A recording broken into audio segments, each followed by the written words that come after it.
the bubbles. And here we are, once again, Getunkwit Chronicles, but something's very different. What? We're here today with none other than Getunkwitonian Anil Steadfast, and we're welcoming her today as a co-host. As our co-host typically is Ashland Komorik, but Ashland has taken a hiatus, and we have a couple of weeks of Anil, and I'm really pleased to have you here today because Neil and I are somebody that spent a lot of time together in the gym. Welcome, Anil Steadfast, co-host. Thank you so much. I'm honored to be here and happy to be here. Well, I'm very pleased about that, and we must, as co-hosts, always remember to speak into our microphones. Is that a reminder for me? That is a reminder, so. Of course it is, yes. Anil, you and I have participated in some, recreation activities together, and that's how I get to know you. Please clarify the word recreation activities. Okay, yes. It was really very innocent. Okay. Pickleball play, mostly. Those are that type of recreation. There was no... nothing beyond that, except we were introduced by my wife, Eva. Eva was the person. What a lovely person. Yes, very nice woman. And she introduced me both to you and to pickleball, which I'm really blessed to have. She introduced you to pickleball? She did. I didn't know that. Okay. Yeah, she brought me to a program over at the Penfield School. I played there. I did that. Oh. Yeah, I did. That's where I that's where I. No, I took one lesson at the court in town, and then I started playing over at Penfield. Oh, wonderful! I loved it over there. I thought it was great. I went there twice, and on the first occasion, it was a lesson. Okay. And He's good. I took 1/16 of a lesson, and then he moved me over to the other courts, and I started playing in the intermediate group or something. It's something that just clicked with me. I know it's pretty amazing. It is pretty amazing. I started during a time of my mom had passed away, and I was a little bit depressed and kind of hanging out at home too much. And I said I need to get out of here. And it's just been unbelievable. Met so many people in town. It's wonderful. And great exercise and you're very good. You're lefty, so that poses a problem for a lot of righties, because we never know who's going to take that shot in the middle. Yeah. But you and I have worked it out. Yes, we have. And I always enjoy being your partner because, I think we lift each other up. You hit the ball very hard, like hard. Pickleball. Yeah, I don't know why that. I don't know why that is. I'm pretty strong. Yeah, so. Compact. Yeah. So let me ask you this: where you're living on the island somewhere in Getunkwit, correct? Yes, on the northwest side of the island. Oh, okay. Looking out at Narragansett Bay. Oh, so there's a road over there. What's that road? Is that a Broad Street? Abroad? No, that's on the other side of the island. So you're on the I think you're on the west side. I'm on the west side.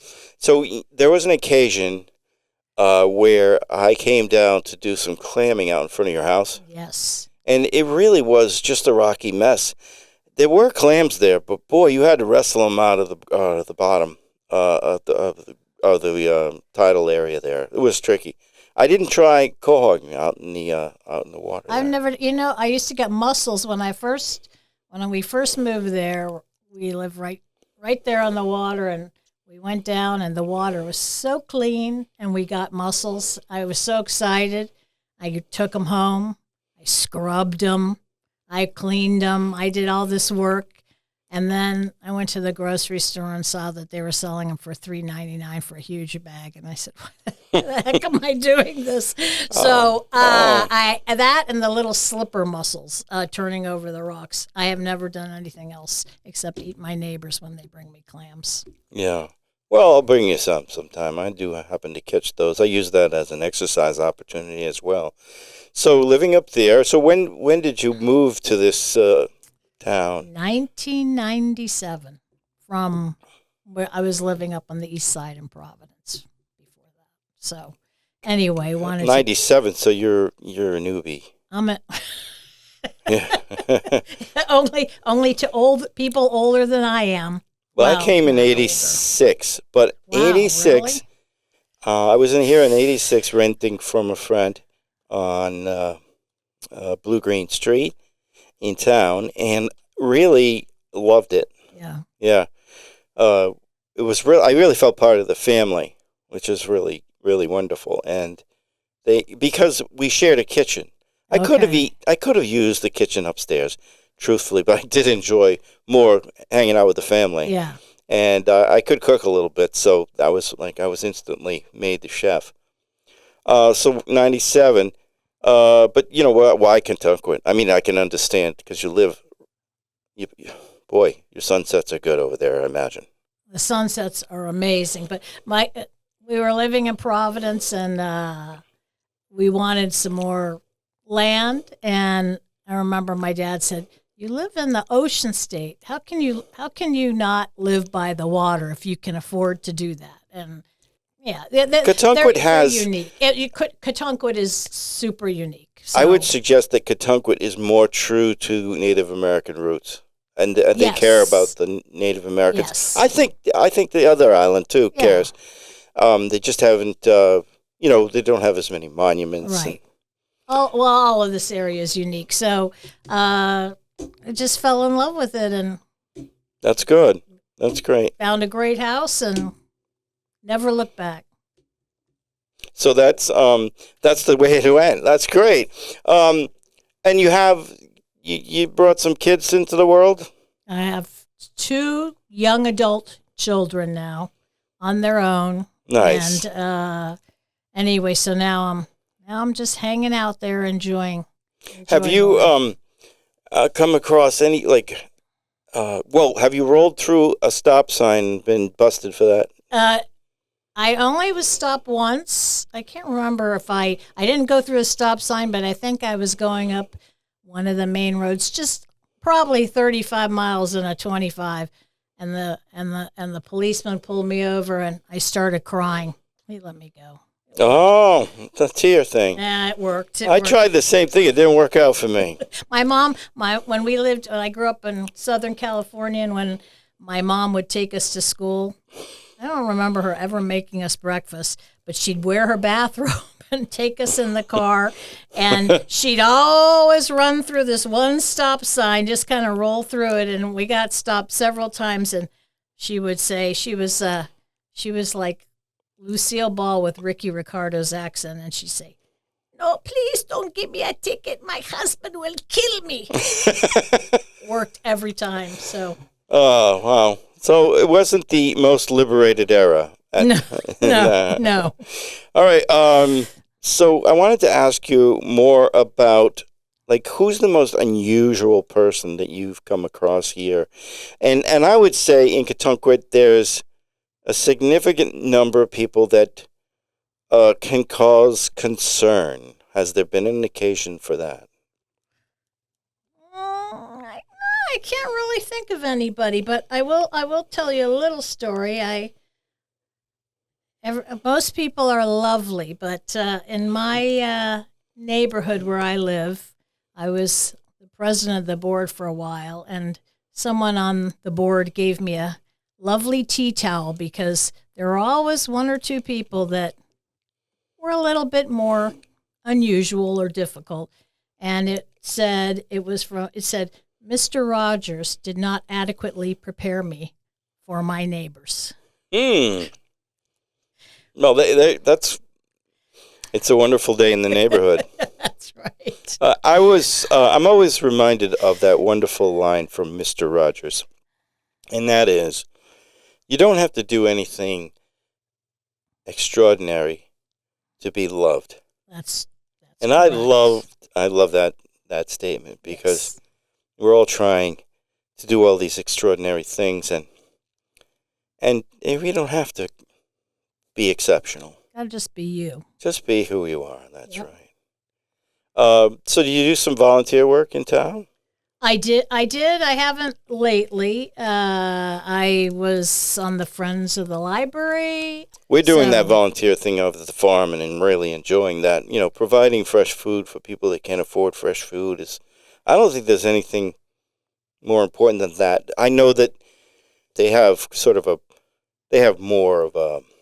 I would say they put out more food than others. Yes, and I went there because my kids' school had a project and they had some kind of alliance with them. So that's why we went there as opposed to in town. I see. So, Yeah, so did you do any coaching when you were going through? I no, was but, asking about well, the coaching. only coaching I did was when my daughter was in soccer and I knew nothing about soccer and I coached and What was my signature was that I wore a vest that was the same color as the team shirt, and that was pretty much my. that was wise, I guess. Yeah, that wasn't in the coach's program that I actually used to conduct for the United States Soccer Federation. They didn't say anything about clothing. Yeah, it had its own unique, success ratio. So of course she was about 4 or 5. Oh so, yeah, you can't go too far wrong. Yeah. The whole idea there is to teach them to dribble and shoot. Because they're not going to pass the ball at 4. Let's face it. She must have done okay because she ended up playing on the boys' travel team. Oh, that's as good. the only girl, so that She was did interesting. do well. My Yes, goodness. Yes. And is she still playing?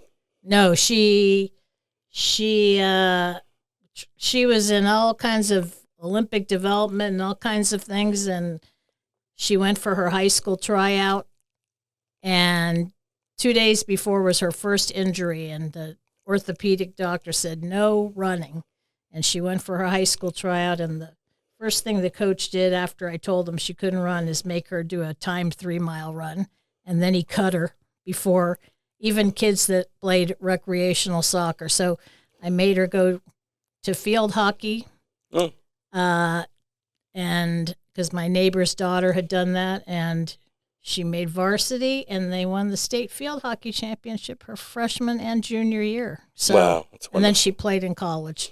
There's field quite a good friend of mine who's coaching that, and she's doing a wonderful job over there. And her ability to teach people to run while they're in a complete squat is just amazing. I cannot understand how people don't become crippled by that sport. You know what I mean? Yeah. It is tricky.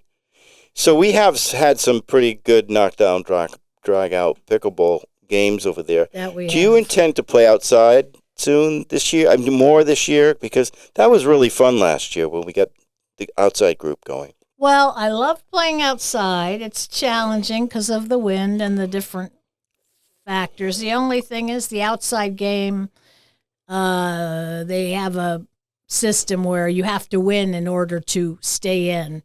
And I feel that puts a lot of undue pressure on you because I just want to be there to have fun and improve myself. And then you feel nervous if you're playing with a better player that if you lose, they don't want to play with you. So. Oh, I've never felt that way. You know what I'm saying? Well, I've always told you that you're better than I am, probably. I've always told you that I never think I'm going to miss a shot. I always think I'm making the shot, and I'm surprised when I miss. But a lot of people think the other way. Yeah, I know. Probably most people They're think the other way. surprised when they make a shot, and that's the difference. Like, you have to get your head there, and whenever you're doing any sport, we had a whole session on how to focus, high focus. It was an early one. Cheese, I think was the name of that podcast. I think we're going to hear some trumpets.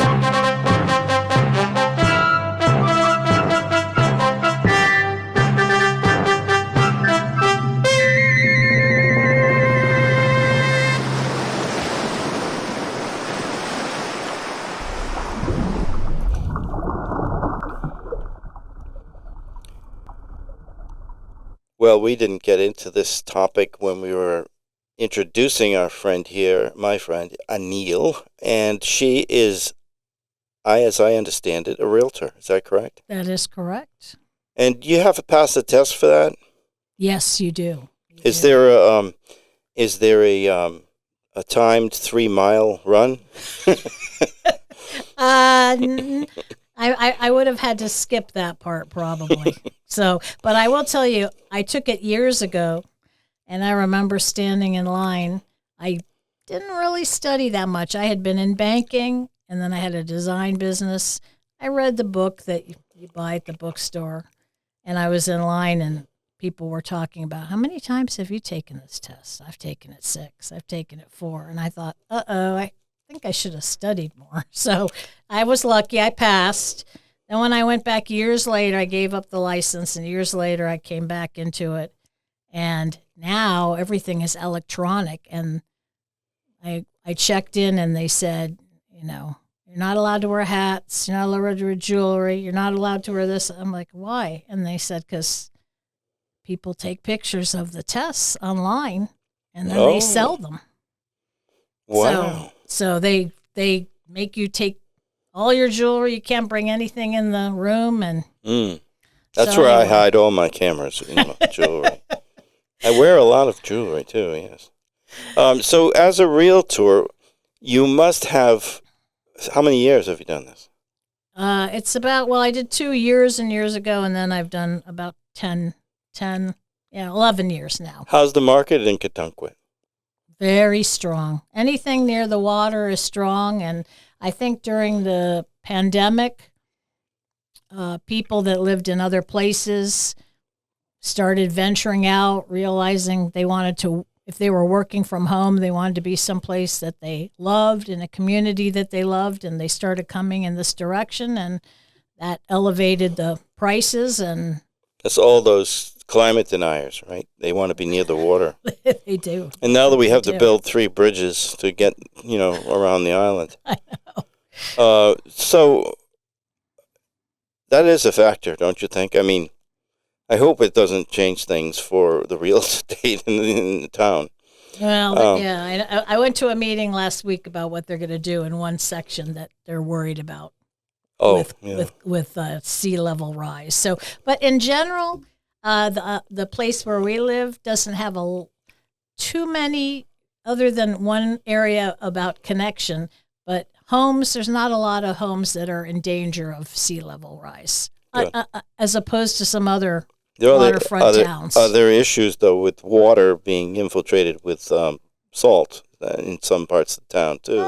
Yeah, a little bit, but not as much as, we go across a little west from where we are, and there's towns that will have a lot of damage from water. True. Cattunquet has that shale, so all the water just goes into my cellar. So there's not a water problem because everybody else is fine. It's like a lower level swimming pool. You could advertise if you put the house on the market. See, you're very clever. Now, I was going to ask you what this is a section. We're going to introduce this section, Keys to Success. We've done this before. I've offered a few keys to success, but Anil, what are your 3 keys to success as a realtor? Well, I think 3 or 4. The first one is you have to be thorough, because buying a house is one of the biggest transactions of anyone's life, or selling a house. As evidenced by the number of pieces of paper that you have to sign, and then the number of pieces of paper that you have to initial. That a lot of people don't even look at, which they should. How would you read all that? If you have a good agent, they should explain everything to you, because it is a contract. So you have to be thorough as an agent. If you're selling a property, you have to know the property. You have to know the actual lot, the restrictions, the mechanicals of the house. You have to understand pricing and anything that's unique about it.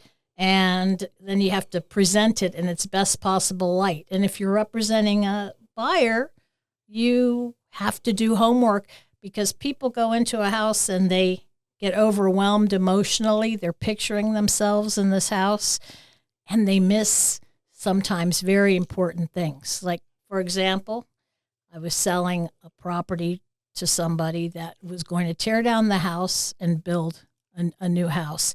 And they got so excited about the property that they didn't notice in the basement there was a little round pipe sticking in the wall of the foundation that wasn't connected, but it was near the furnace. And it gave me a clue because of the year the house was built that there might have been an underground oil tank, and they were going to excavate on the property. This happened actually twice in the same year to me. And I asked about the underground oil tank, and the people said they didn't know anything about it, even though they'd lived there the whole time. And I used my intuition and my knowledge, and I said, no, I think there's an underground oil tank. We should check. Both houses had them. Both tanks had 1,000 gallons of oil in them.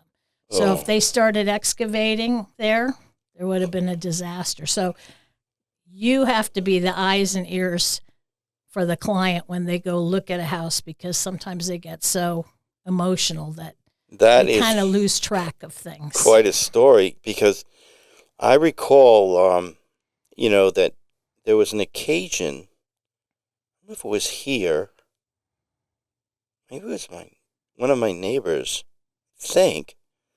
He had an oil delivery, and the deliverer delivered it to this oil into a pipe. It wasn't connected anymore? It wasn't connected, and filled 300 gallons of oil in the cellar. Wow. That's a bad one. That's a bad one. So I don't know. That doesn't have anything to do with real estate, but I guess is there a difference between representing the buyer and representing the seller? So if you have a client and you're representing the buyer, yep, are you asking the critical questions about the, water in the cellar, in my case? You should be. And people need to fill out a disclosure form. Oh, okay. To disclose it, but that doesn't mean they have to fill it out honestly, but a lot of people don't fill it out completely. And your job is to do your homework and be like an investigator and look and see if things add up, because I've been in places where that there was water in the basement and it was moldy, but people said, no, I've never had water in the basement. So you have to pay attention, because sometimes your client is so excited, exactly. But additionally, there is certainly not a glut of housing. There's a deficit of housing in the town. So people just they whatever lose they their can heads get sometimes. Right? Yeah, they lose their heads, and then they they're so anxious to get it that they, part of your job is to not discourage them, but to bring them back and make a sensible decision. Now the seller has the opportunity to correct whatever is right, and you address it. So that's my first thing is be thorough. Your second thing is be honest with your clients. If they're selling, be honest about what price is realistic, because sometimes, to get a listing, people will go ahead and accept the seller's price, knowing that it's probably not going to happen, but you can end up hurting that person by letting them overprice something. And can I interject? Yeah. Or ask a question? Well, not. I'm going to interject on this one. My neighbor lived up the street, had a little home, and she moved, and then they sold the home for a lot, and then they just blew it up and then made another house. And then they sold it, and then it sold again within about 3 years. It sold in 18 minutes or something on my road. That's possible. It was amazing. Yeah. So, I mean, that's fast. The most, I think it was 2 years ago, I sold a single level condo in another town, and I had 15 offers in the first 4 hours, and I had open houses scheduled and everything. We didn't even go through with them because the offers were crazy, and that happened a lot a couple of years ago. I sold something further north in Rhode Island, and I think we had 30 offers. Did you do like the show? Did you ever watch Portlandia? Yeah. And there's a real estate one where they have to write a letter and the letter was chosen. So Well, and do you know now on the this is interesting, on the listing contract, you have to have the seller decide, do they want to get letters or do they not want to get letters? And what are the benefits of getting them and what are the drawbacks of getting them? And they actually have to check off the box. You cannot submit something if they don't want letters, you cannot submit it. no. Nope. So there's So that's number 2. So that's number 2. And then communicate with your clients often and keep them calm. So, the number one thing is you'll know this, having bought a house or sell a house, you want to know what's happening. And a lot of times people say, well, my agent isn't telling me what's happening. Or, Okay. So. But on that, like, how much is too much? Is the lake? Well, you don't call them every 5 minutes, but, if something big is happening, or if you have a showing, you tell them how it went, or you try to get some follow-up, some feedback, because people they get nervous in not knowing something. You're better off just... Which do you prefer, representing the buyer or the seller? I think with the seller... It's automatic. No, well, it's not always automatic because you have to price it right, and some houses are very unique, and you have to present it well. So I like selling because since I had a design background and a banking background, I love pricing. I'm very good with pricing, and I'm also very visual. So I like helping people try to figure out the best way to present their home in photographs, which I think makes a huge 95% or 96% of people start looking online at websites. So is it how much is nostalgia worth? Like or so people are sympathetic about their home and this is where Maxie, he was such a good boy, and he stuffed the ball in the basket the first time at that basketball hoop. Well, the bad part is, how much is that worth? Nothing. And if you improved your home, it's worth nothing. And so you have to be very nice about it, because you have to relate to the people and say, I know, but what your ultimate goal is to get the most money. And you just brought up a good point. I always tell people, you're selling the house, not the things inside of it, because or the memories. Right. But a lot of people, they want to put their pictures up. They want, this is that, and this is, and I said, your stuff is lovely, but you don't want them to leave the house and say, wasn't that vase beautiful? You want them to leave the house and say, oh, I really like that room. And if they're paying attention to your things, they're not paying attention to your house. And you're selling your house, not your things. You just mentioned something that's really key to me, too. And that is, when is it too much improved? Like, we were considering solar and mini splits, because I think we'd be warmer and cooler, and all our neighbors, I mentioned this last time, all our neighbors got them, so now they don't come out of their houses. So we're in this position where we're thinking about it, but then, we're aged, and we're not going to be here forever, right? So I'm thinking, like, if we do these major improvements, are they going to be just blown up when the next person buys the house? Well, because they'll put a mansion in there. It depends. Yeah, if your house, you have to have someone evaluate your house and say honestly to you, yeah, someone's going to tear this house down, and they have to be honest with you, because if they're going to tear it down, then don't improve it. If someone says, no, I think someone will live here, I always tell them, first of all, how long are you going to live here? Are you going to live here 2 years, or are you going to live here 5 years? Because if you're going to live there 5 years, you might want to improve it so you can enjoy it, but you have to be careful about how much you improve it. So don't or put even in how much you enjoy it. Well, that's true. So you don't want to put in the most luxurious tile in your bathroom with all these amenities that you're never going to get back. But goes to the Johnston landfill.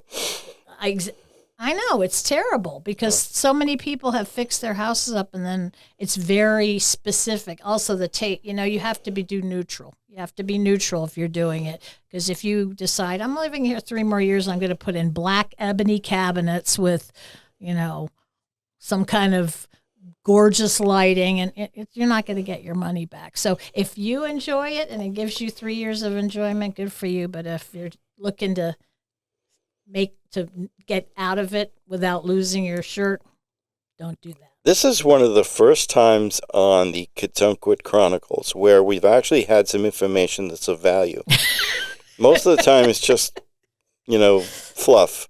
But here we are. So what's the number 3? Well, that was 3 was communicate often, and the very last one I'd say is your agent needs to be sensitive. Because there's a lot of emotions during the process, whether you're buying or selling. Well, I know you to be a very sensitive person.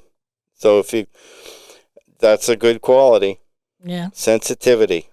So help them through that sensitivity. Put yourself in their shoes and try to understand the emotions they're going through, because you can get a lot of wave of emotions during that process. So you have to not take it personally, and you have to just understand what they're going through. So those are the keys. Here we are, learning things. I feel educated now about that topic. Thank you, and you must be successful, because I know you to be all of those. You have all those qualities. It's my turn, so I'm going to suggest that I want to talk about the keys to dog ownership, and there's really only one, and I believe it is that. Knowing that one doesn't really truly own a dog. Using the word own, I think ownership is.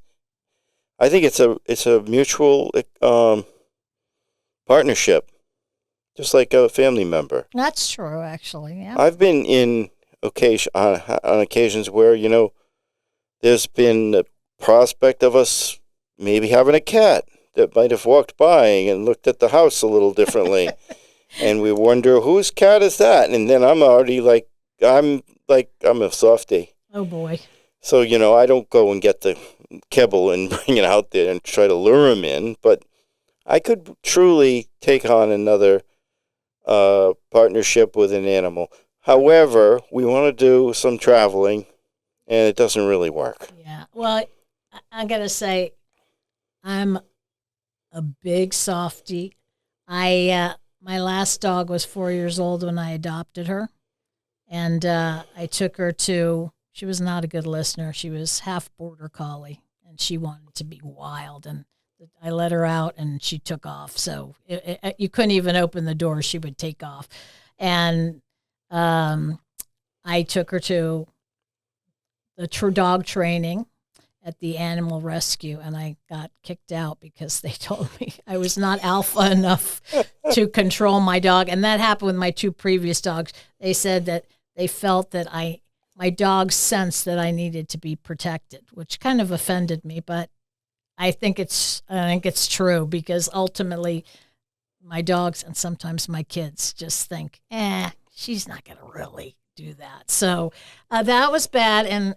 And also, this is how bad I was when she had back trouble. She tried to jump on everything. She wanted to come up the stairs. She cried. And so I gave up, and I was worried about her. So I slept in a dog tent on the floor for 2 years with her. Wow. The last 2 years of her life. So you don't own a dog. I can't have a dog anymore. And yeah. You never owned it. I can't cohabitate with a dog anymore. Well, that's a really interesting story, too, because people, my dog is, as the listening audience and all over America and other places knows, listening to Tunkwit, is that our dog, Clouseau, is, Inspector Clouseau, is 16 and 4 months old, so he's 114 almost. And we're looking at, some tricky times now, because he doesn't walk as well. And he's, but he's still doing things. We were out in the yard playing around today. Okay, so another key to success in fig growing in the Northeast. Do you do any fig Who growing? grows figs in the Northeast? That'd be me. You do? Really? I have a few keys. Wow. And number one would be to, amend the soil. Okay. But that's actually not number one. Number one is to pick a place in your yard where there's sun, but there's also protection from the wind. So in my case, that's a southeasterly facing Okay, that makes space. sense. Yeah. The northeast winds are the winds that are the most damaging. Yeah. So we have a spot right next to the chimney. And this particular fig tree is thriving. And we had about 80 figs really? last year. And maybe 100 this year, I can see. And in the past, I've always cribbed around it, put leaves in there, and blankets and everything else. And not this year. No. And it's much happier. Really? Yeah, it's doing great. So how do you like to eat your figs? Oh, fresh, straight just up. Plain? Yeah, I just fig them up. Right, Put right cream there. cheese in them, or Oh no! I just take them from the fig tree. put them right in your mouth. And eat. I eat them very much like this. I'll tell you how I do it. And the juice comes down the sides of my face. That's the best way. I really appreciate all the things in the yard that I can just go and munch on. Yeah, that's nice. We had a lot of peaches last year. Unfortunately, the peach tree died. I don't know what killed it, but we had hundreds of small peaches, all like this. Wow, and the really? squirrels came and ate them. And I think the peach tree died of loss. A loss of all its progeny. Oh. So the peach tree just Got became totally decimated. dejected and died last summer. Poor thing. It might have been the drought, but Did you bury it? Or you just no, I haven't cut it down. I can't yet.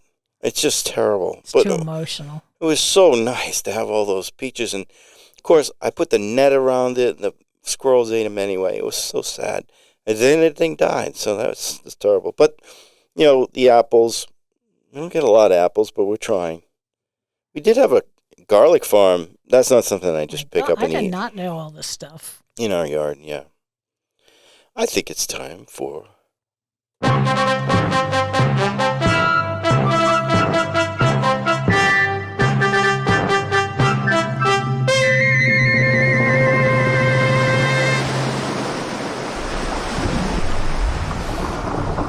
Oh, we have reached the moments in this podcast where we talk about is it bullshit or is it not? And we are going to go into bullshit or not section.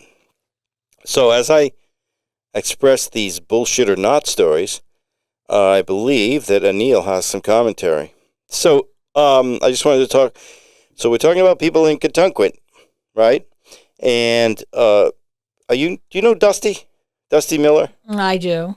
Yeah, from over near Millis Road, off where the mill was, and the windmill is. He lived near Chapman's farm all his life, and he spent his summers during his youth supplying bait fish for the fishermen, utilizing the former fishing piers that extended out into the ocean. Are you aware of these? I didn't know that much about them. I had heard something, but I honestly Have you ever seen the remnants? Have you seen the remnants? No, I have not. Oh, go next time you go there, look, because you'll see these stains on the rock and you'll see the spikes coming up. And that's what that, okay. I have seen those, but I didn't know that was from, okay. Yeah, actually, it's over near Rat Tails Hollow. Are you aware of that place, Rat Tails Hollow? Yeah. Yes. So anyway, remnants of the pier still can be seen. People with real money that were interested in fishing would pay to stay in fishing shacks at Rat Tails Hollow when the fish were running, particularly striped bass. Dusty was also responsible for keeping the small huts maintained, supplied with wood for wood fires, and often made runs to the local Pitcher's liquor store located near Memorial Square. One day he met Ted Williams, and on another occasion Rudolph Valentino. Dusty eventually quit that job and became a crew member on a fishing boat that was involved in some nefarious drug-related activities 90 miles off the Florida coast that landed him in a Cuban jail for 8 years. Is this bullshit? God. Or is it not? Dusty Miller story. I believe every single thing on it until the 8 years in a Cuban jail. I'm not sure. I'm going to say it's not bullshit. It is true. It's an interesting way of expressing it. Is it bullshit or is it not? And you said it's not bullshit. Okay. So there we have Dusty. That is true. Dusty long since out, but Dusty's still over near Chapman's Farm. During World War II, after the Nazis invaded and took over Holland, the Dutch, known for their tulip cultivation, resorted to eating tulip bulbs rather than go hungry. Is it bullshit or is it not? No, they did eat tulip bulbs, and I have, well, I guess I would call it secondhand knowledge of this because my dad was Dutch, and he lived in Holland during World War II. And they didn't have much food at all, and they would eat tulip bulbs. But I have a good story of how little food they have. My grandmother was actually born in Germany, and so she spent her young life in Germany and then moved to Holland. And then she was there during the war. And during the war, she would ride her bicycle to Germany because she spoke German and with no accent. And she would barter for food and flour and whatever. She was also in the underground. And, oh, yeah, all kinds of stuff. And wow, so she was playing all her brother was a border. Nazi, the head of mechanic of all the Nazis. And my grandmother was obviously in complete opposite camp. One time he came to visit them in his uniform, and they were hiding someone in their house. So there was a lot of stories from my family. But wow. the tulip bulb story was she rode her bike to Germany, and she got things to make cookies and saved them for very special occasions because they didn't have much food. So she put them in one of those metal tins and closed it all up, put it up high in a cabinet. And one day, for a special birthday or something, she took them down. Unfortunately, there were no cookies in there. There were rocks because my dad had found them and eaten all of them and put rocks in there to substitute for the cookies. So it was not a happy ending for my. That's when you know you're hungry Hansi. though, because at least he's eating something. Yeah. Well, this is true as you suggested, and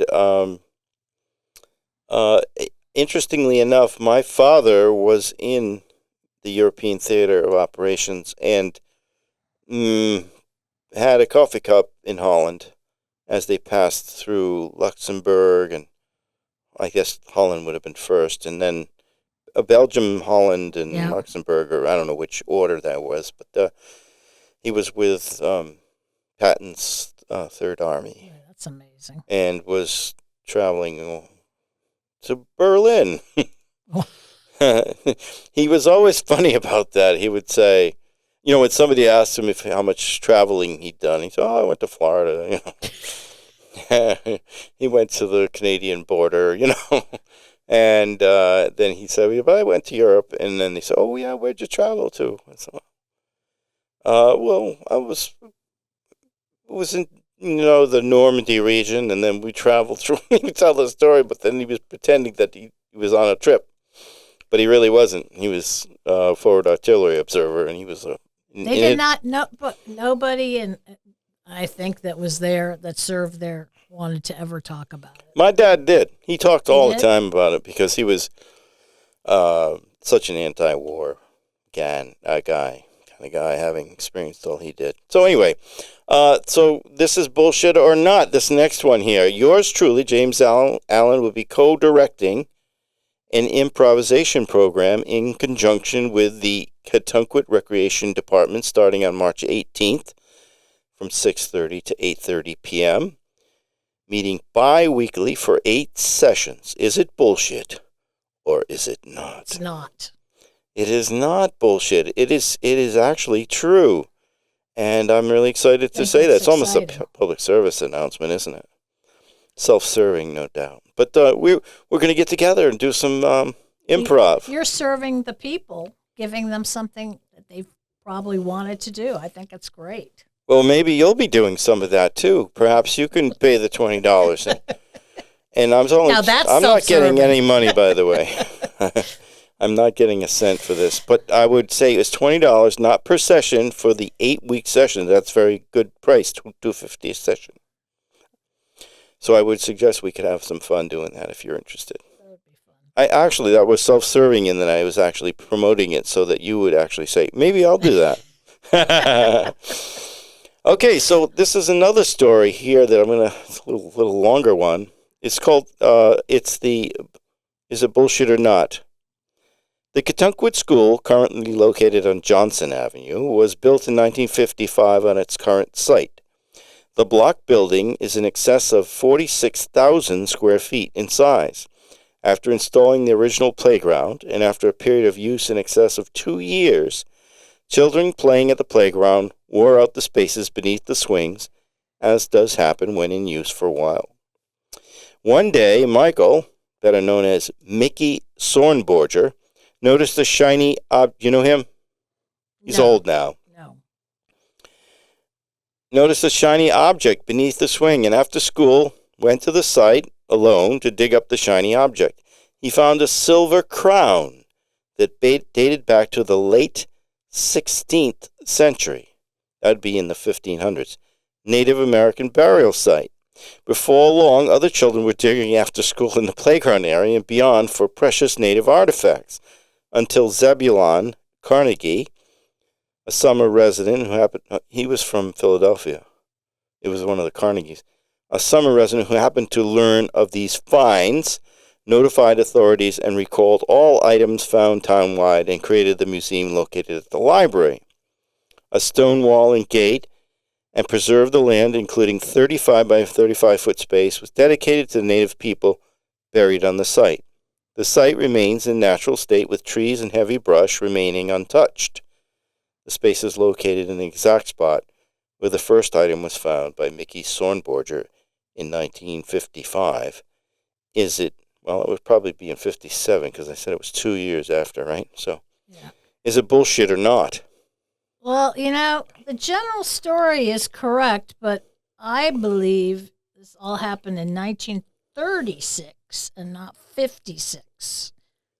So I'm going to say bullshit, but it's probably not. It is not bullshit. Okay. That is true. That is a true story. Not 1936. The first school was built in 1936 on the Johnson site, but it was too small, and I think they moved it and turned it into something else. They always moved the things and then turned them into post offices, typically. Now, I do know that there is a burial site there, and apparently it's the largest Native American burial grounds, or one of the largest Native American burial grounds on the continent. And you know what? Another reason for our listening audience to visit the wonderful town of Ketunkwit. Yes. Isn't it true? I mean, they could be going to other. They could be going to other island towns, even other island towns in our bay. Yeah. But they should come to Ketunkwit.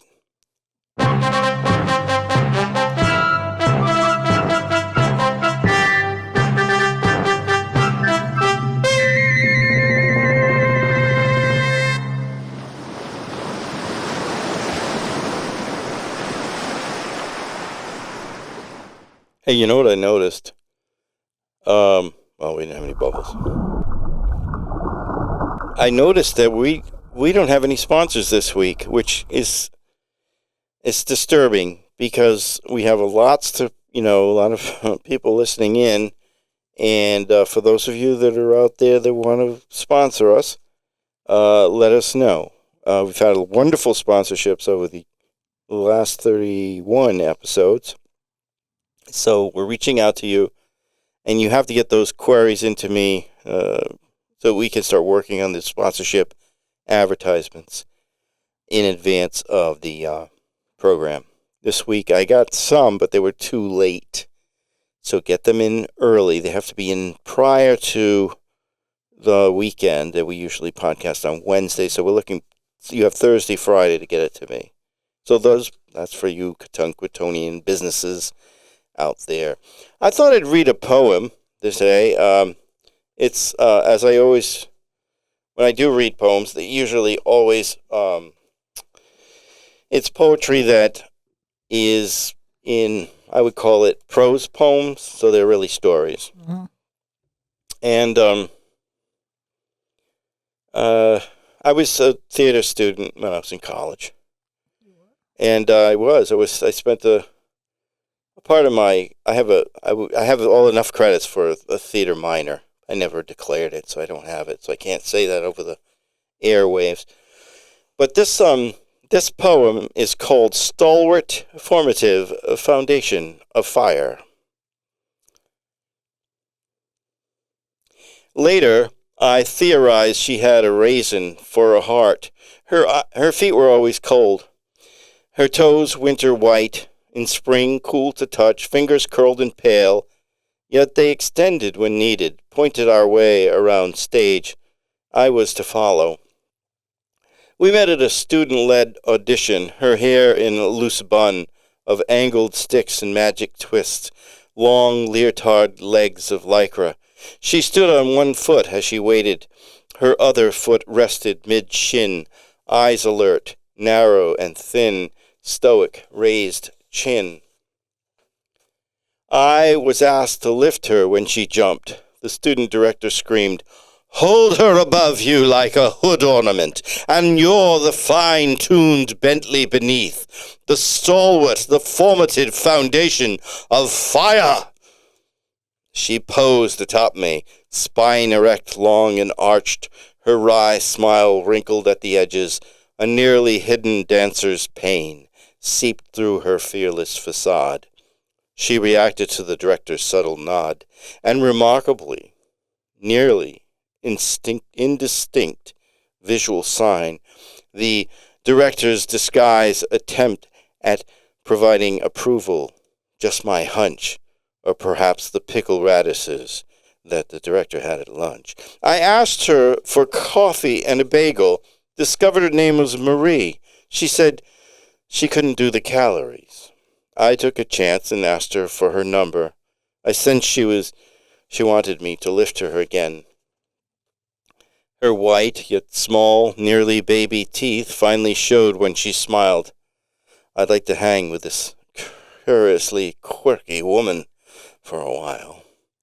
We were cast together that same day in a student-directed version of the play Salome.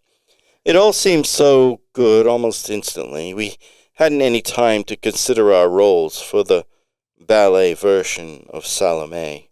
I was to catch the leaping Marie and spin her above me violently on center stage, exuding spinny, bloody rage.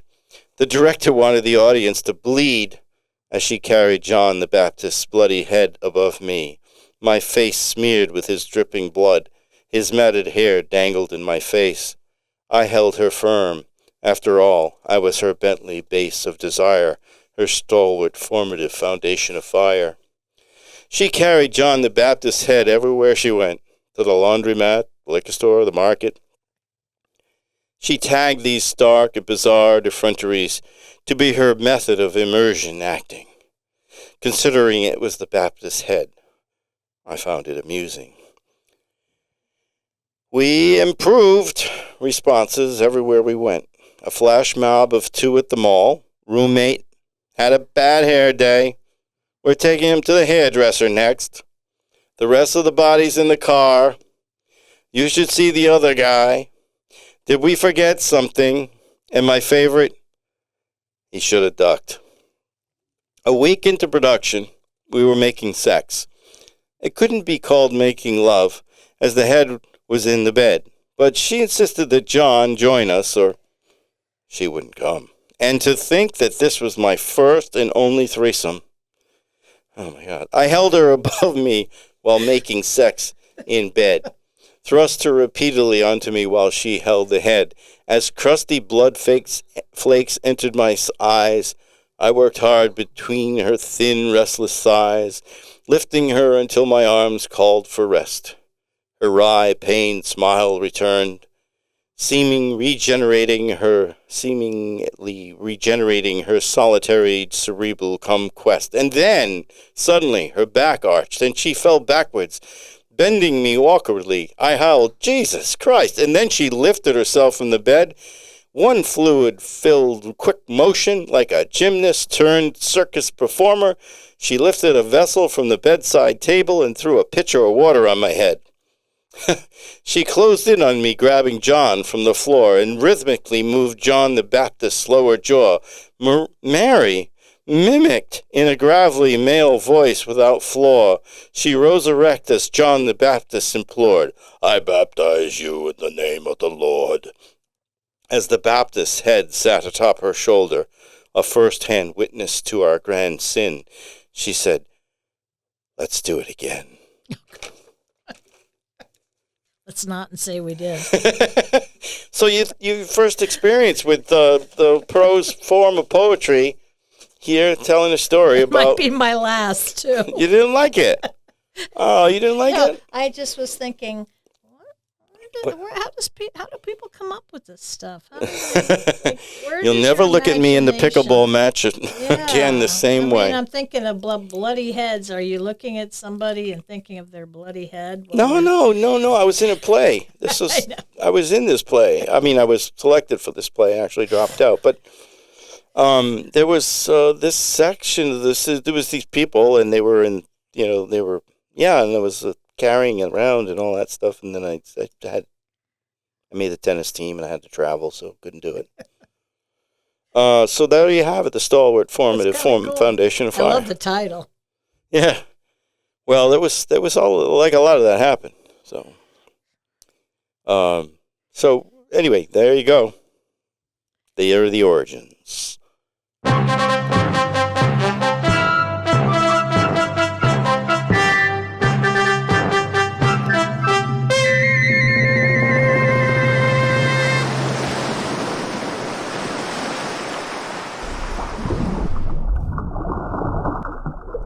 Speaking of businesses, you like that bubbles. You like the bubbles. I feel the waves feel sort of like you're meditating at night before bed, and then all of a sudden the bubbles, and you feel like, I'm drowning now. So, well, I always feel good about the bubbles. No, it's nice. It's nice. I love the whole kind of transition thing. Each summer, my friend will call me, and he and his wife and Eva and I will go to Narragansett Beach when the waves are up, and we'll get into the waves and body surf. And there's an occasion where the waves are so big that they actually tumble you, and they, it's sort of like a free chiropractic experience. So, but the bubbles, this is what the sound of those bubbles reminds me of. It really does. I think you know what? I took kayaking lessons. We went down the narrow river.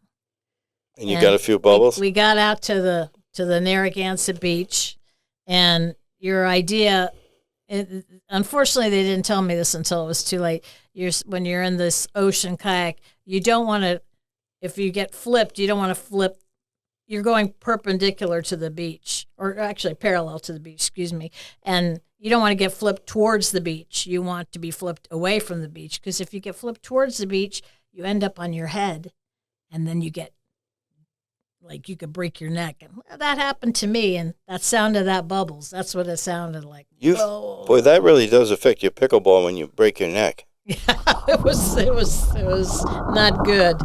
So anyway, but you never know. But that was the sound. That was the sound. It was the sound of help, I'm drowning.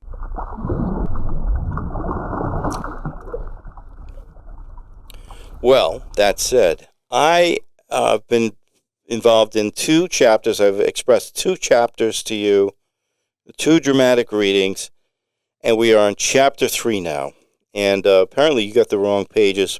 Well, I did read chapter 3, I could picture Okay, we're not going to talk Everything. about it before. We're going to talk about it after. Okay. However, Channel 78 is the name of the piece, and it's a story of migration. We have to, clue in those people that may have not listened to the first two.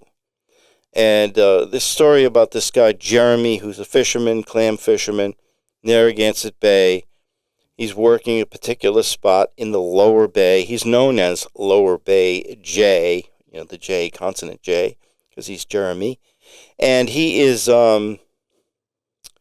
he meets this guy that's kind of jumping his spot. And he recognizes him having been, he's in a different kind of boat, which is known as a garvey. The garvey is something that is a boat that's used only in Long Island, and this is what tips him off. So he strikes up this kind of contractual relationship with this guy, where this guy's going to provide some technology that he doesn't have, so that he can work in deeper water. And you should know that it's taking a risk on the part of Jeremy to befriend this fellow, Doug, because if he's to befriend him, he risks his boat being burned, because the boats are being burned in association with this migration of folks from Long Island. This migration of fishermen, I shouldn't say folks, fishermen and their families. So this is analogous in some respects to what's happening in our own country. So Chapter 2, we meet some of the characters that are out on the bay through the radio, the VHF radio, and some of the dialogue comes through on the radio, and they're talking about this boat that burned. And Chapter 2 also kind of gets you to know who Doug is, where he's from, and he's a friendly guy, and he's an outstanding fisherman. And Jeremy respects him, and he's actually going to spend some money on some new gear that this fellow is going to provide him. He's also providing him this opportunity to sell some of the clams on the side, which is to his advantage. So he has sort of a dual interest in this man. One, he thinks he's kind of an interesting guy. And then the other thing you should know about Jeremy is that he has a loaded shotgun on board his boat. And he puts out a decoy and tries to dissuade folks from clamming anywhere near him, because they think he's crazy because he shoots a gun every once in a while. So, that's what we have to this point. Now we have Chapter 3, Channel 78. The VHF radio casts the sounds of vitriol against the shale stones that adorn Stokes Island. Jeremy's early, even here before Doug Queen, his new friend. Well, more of an associate, the guy from Patchogue. It's so early that the light from the morning sunrise hasn't crested the ridge that forms Stokes Island, but it's high enough to light the shore of eastern-facing homes in Catunquit with all the sun's glory, glistening against glass walls of windows, spewing light in every direction. Jeremy noted that he should have a rule to shut off the VHF radio during sunrise hours, in order to better take in the beauty that the early morning brings forth. Today, he needs to keep the radio on. Tony's been down there all week checking them out. It's wicked weird how they work. And I ain't seen one of them ever sell out down to Quinn's. Terry screams in his guttural morning voice. I seen Tony at the Rod and Gun Club shooting targets last night. He had a pretty good load on, Duke announces. You're out early, Duke finishes. Been scouting with my binoculars. Tony's a mile away working Hope Island, Terry reveals. Where you seen him down that Mud Drift, Hope Island? Yeah, between Green Hill Beach, right, and Hope? Duke asks. Exactly. He likes it out there, but last time I worked it, it wasn't nothing, just cherries and chowders. I caught a lot of stuff, but made like $200. It's deep where he is, Terry reveals. Oh, that's you, Terry, up the West Hope of Hope Island. I see ya. Let me catch up. Yeah, I'm right behind you at the shoals, Duke divulges. Tony's doing something different. I ain't sure what it is, but one time I come by him after checking lobster pots and I seen about 70 feet of pole come up like a giant snake. But I ain't working 35 feet of water, no fucking way. I don't care what's over there, Duke yells into his handheld mic. Nothing fucking over here, Tony yells across the airwaves. Them other boats are south of Tony at Stokes, working that edge around the island, Terry says. Jeremy listens intently as Doug arrives. Doug slowly comes aside Jeremy's boat and drops off shiny new lightweight poles, complete with stainless steel hose clamps and 3/8-inch nut driver. I'm sure you'll like them. You know, it's whippier and you'll take a few minutes to get used to them, but you'll figure it out and catch more for sure, you know, Doug says as he drifts behind Jeremy, saying, It's okay if we work together today. I'd enjoy speaking with you, you know. Of course, Doug. Don't ask. But were you listening on the VHF? Jeremy asks. Thank you. That's very kind of you to let me work over here. Yeah. I've been listening all morning. We're all listening all day and night. Right now, you know, Doug answers. So you know that they know we're here, Jeremy asks. Unfortunately, but I didn't tell them, you know. I didn't tell them, Doug says defensively. I know you didn't. What are we going to do about it? Jeremy asks. Nothing really, but we could put on another section of pipe and, you know, work where they can't work in the deeper water, you know, Doug says. What if they set up inside near the shore where I was working before, Jeremy asks. Well, one of them is working up north of Hope Island. That's the one they call Tony, right?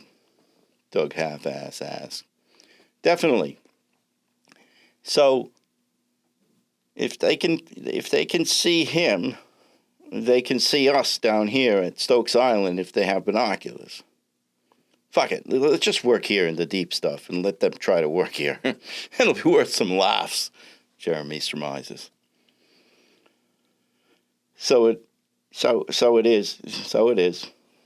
They're going to have to face up to us and either accept us or kill us, Doug announces.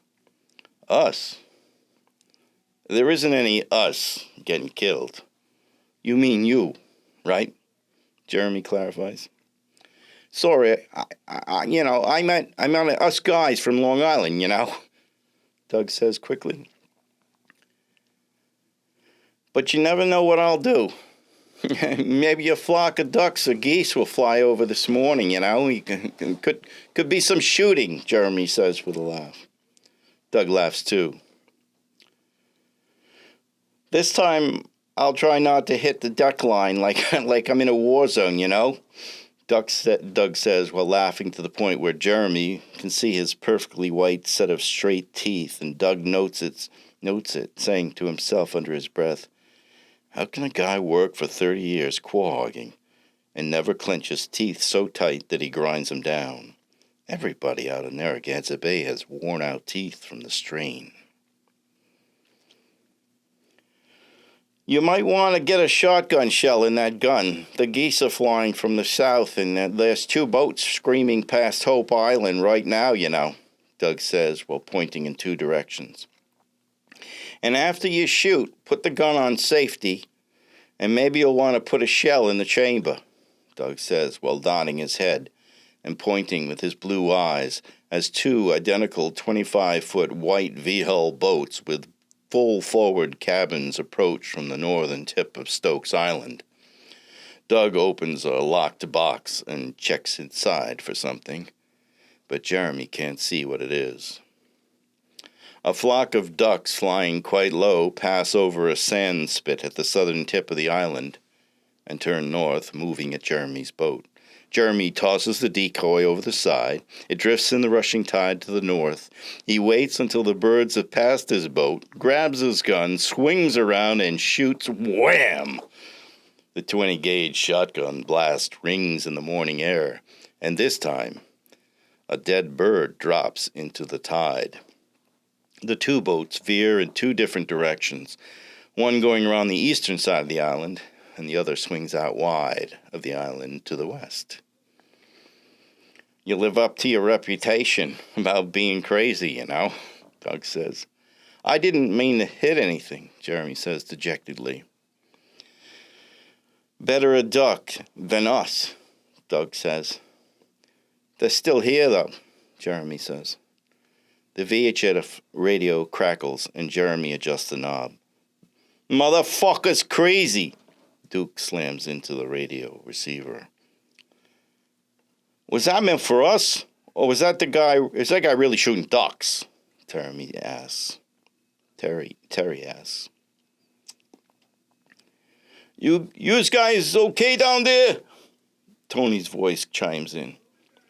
Everybody's fine, Jeremy states calmly. I was just using up my last duck stamp, it's all. End of the season's tomorrow. He explains over the radio in a clear and calm voice, as if he were the announcer of the Challenger shuttle disaster. Who are you? Who are you? Duke asks. There's a long pause, and Duke repeats, Who are you? Lower Bay J, Jeremy announces. What the fuck kind of name is Lower Bay J? Duke asks. I don't know, it's just kind of stuck. On account I work down here in the Lower Bay most of the time, Jeremy reveals. Sucks down here, don't it? Terry says as he approaches around the corner of Stokes Island from the south. Sure, it sucks. But it's my sucks, and I don't have to leave with anybody, and I can shoot a duck when I want to, Jeremy says, as he looks to see that the duck carcass has slipped into an eddy near shore and is twisting in the swirl. Who's the guy in the Gavi? Duke asks. Oh, I'm Doug Queen from Patuxet, Doug says while fumbling with the VHF. You don't sound like you're from Patuxet Cove. You're a long fucking way from home. Must be good down here, Terry says. I've been here a year, Doug says. Is that right? A whole fucking year. I've been out here 30 years, Duke announces. You're my age, then, you know, Doug says. You're my age. You ain't my age, Duke states. Sure I am. I started clamming in 1968, Doug says confidently, as two other boats move in circles threateningly as they close in on the two men in their boats. Jeremy remembers that he forgot to put another shell in the chamber of the gun as he sees the two boats get closer. I started same year. You're working down at Bear Point over near Prudence Island. I didn't see you, Duke says with a smirk.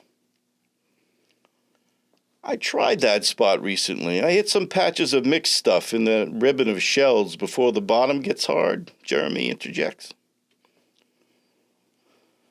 You did? LBJ ventured up north out of the lower bay, so you do come up north and work the upper bay, Duke responds. Too chunky for me. Too intergenerational, a mix of clams for my buyer, Jeremy responds. Look at you using big words, Terry says. Great South Bay, Doug announces. Fucking Long Island, Duke says, the words harsh and testily blurt from his mouth. Long Island, yeah, you got it. It's Long Island.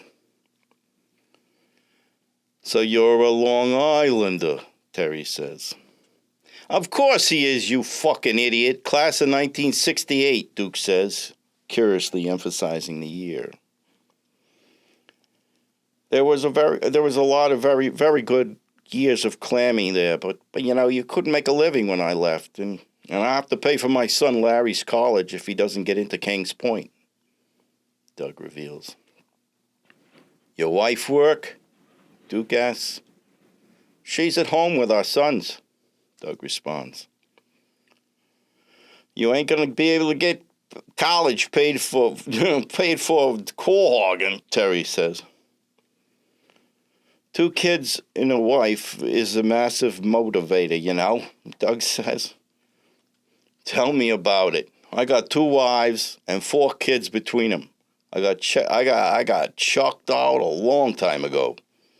Ain't seen any of them for years, but the judge says I gotta send a check every month, Duke says.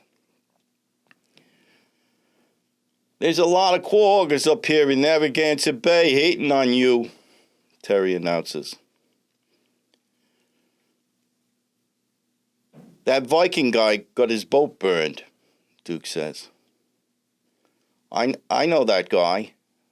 He's just trying to keep his act together just like all of us, Doug says, and then pauses.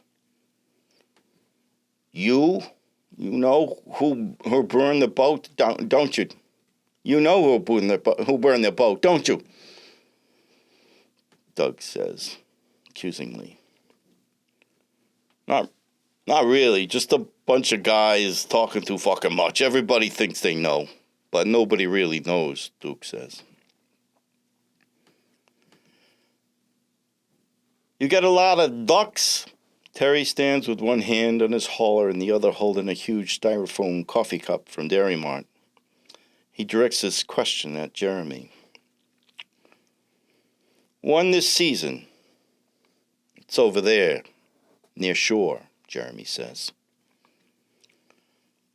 Everybody thinks you're crazy, Terry says. Not everybody, Terry. Just Tony, Duke says, pointing north towards Hope Island and Green Hill Beach. I don't care what people think of me, Jeremy asserts. It's 35 feet deep here. How you working so fucking deep, Duke asks. Doug prepares to answer, but pauses long enough for Jeremy to speak. Splices and plugged poles is how, Jeremy says. I tried that once. Cost me $100 to try it, and I didn't catch nothing. Threw them all in a pile in the backyard, and they're still there, Duke says. You're both working Part A, up against up against Barrington Beach, right? Doug asks. Pretty much everywhere, Terry chimes in. Ah, he's full of shit. That's where we work, as long as it's open, Duke says. That and Rocky Point, Terry adds.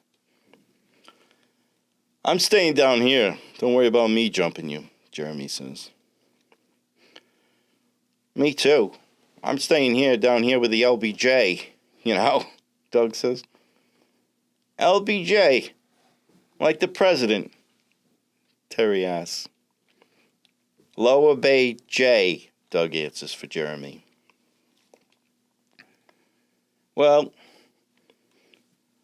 I guess it's okay if once in a while you come to the beach and dig some little necks with us. Not everybody, just used to, Duke says generously. We might do that, Doug says, while Jeremy nods his head. It seems like it's all over now, ain't it, Terry? Duke says. It's over for me. Guy's been working 30 years and feeding a family, for Christ's sake. Terry agrees. Enjoy your day down here in the lower bay.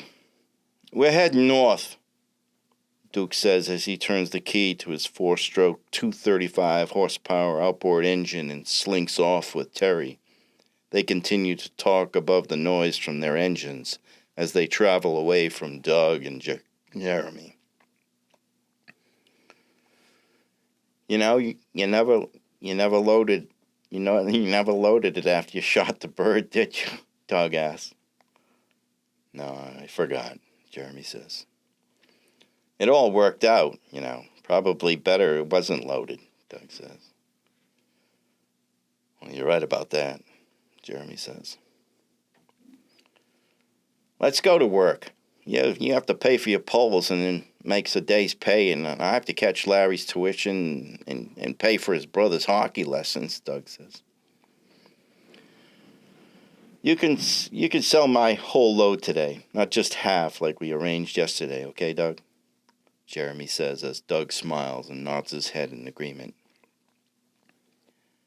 You think it's over for you and the guys, maybe even me?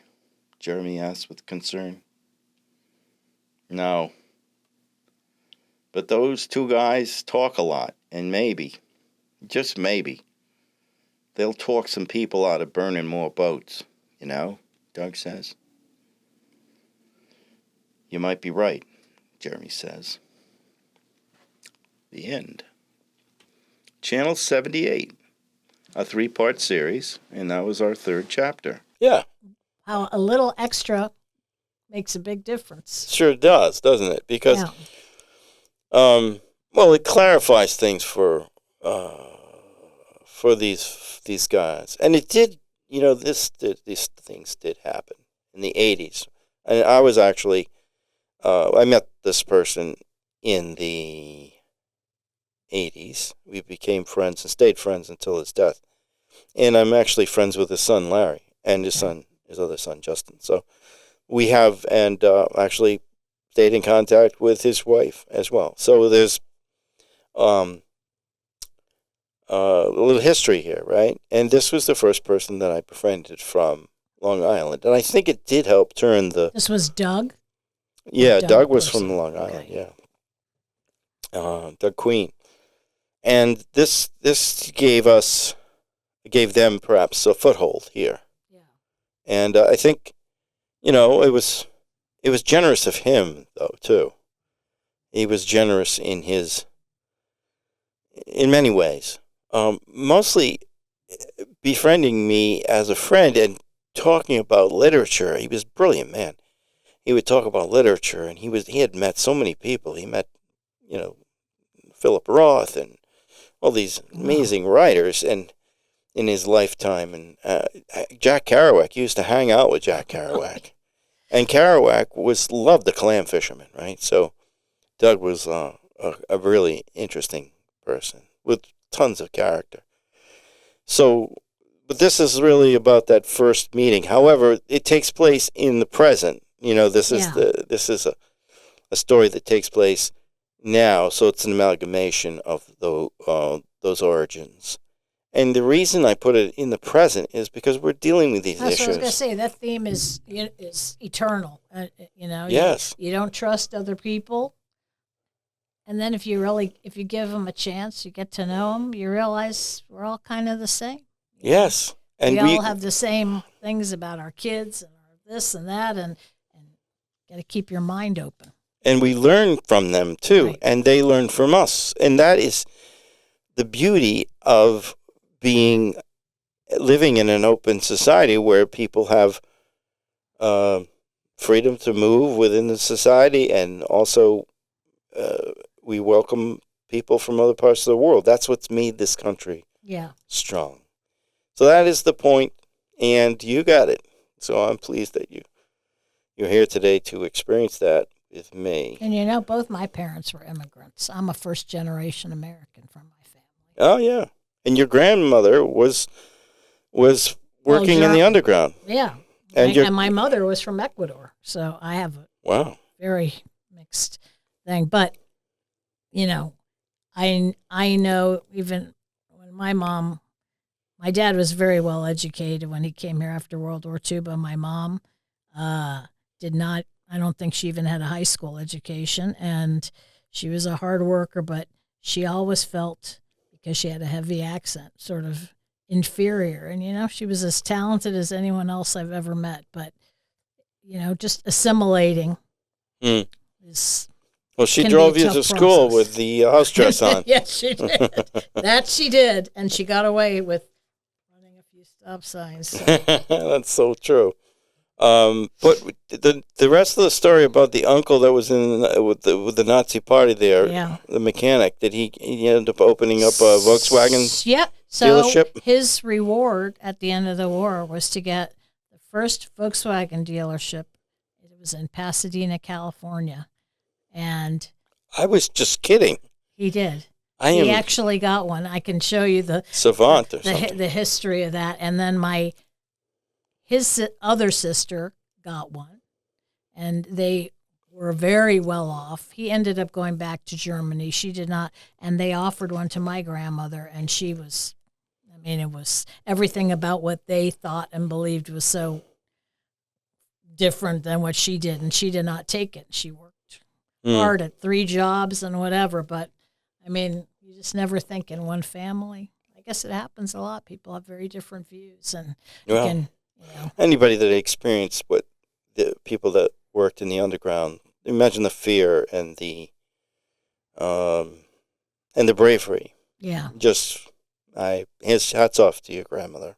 Wonderful for doing what she did, and my uncle and my father and my grandmother for being home. Yeah. Putting up with the world on the home front. It's kind of sad. It's coming to the end when all the people that were alive during that time are no longer, and I think people they're losing track of what living through that kind of fear and hatred is like, and they forget. Well, it's time to say goodbye, farewell. Thanks for the memories. Thanks for the memories. I really appreciated you being here this week. Maybe you could come back next week. I'd love it if you did. Okay.